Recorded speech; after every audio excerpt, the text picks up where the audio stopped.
ఎల్లుల్లిపాయ ఎండుమిర్చి కారం అండి, ఇది పచ్చడి అండి. ఒక 4 గడ్డలు ఎల్లుల్లిపాయలు ఇలా పొట్టు తీసి పెట్టుకోవాలి. తర్వాత 100 గ్రాముల ఎండుమిర్చి ఇట్లా వేయించాలి. దాంట్లో ఒక 2-4 కరివేపాకు రొట్టెలు, కొంచెం 1 స్పూన్ జీలకర్ర, 1 స్పూన్ ధనియాలు, 1/2 స్పూన్ మెంతులు. తర్వాత పోపు పెట్టుకోవాలండి. ఇవన్నీ ఆయిల్ లేకుండానే వేయించాలి. తర్వాత 1 స్పూన్ జీలకర్ర పచ్చిది, 1 స్పూన్ పసుపు. ముందుగా వెల్లుల్లిపాయని ఇట్లా పేస్ట్ చేసుకోవాలి. వెల్లుల్లిపాయ పచ్చిదేనండి.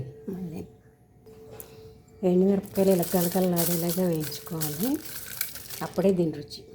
అంతే, ఎల్లుల్లిపాయ ఎండుమిర్చి కారం రెడీ.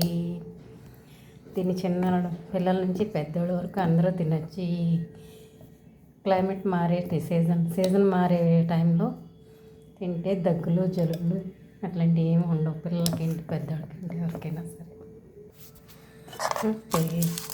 ఇట్లా పోపు పెట్టుకొని కలిపేసుకొని గాజులో తీసుకుంటే 4 రోజుల వరకు నిల్వ ఉంటుంది.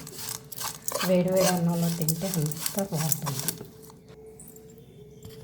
వేడివేడి అన్నంలో ఇలా కలుపుకొని తింటే అబ్బా అబ్బాబ్బా ఏమి రుచి.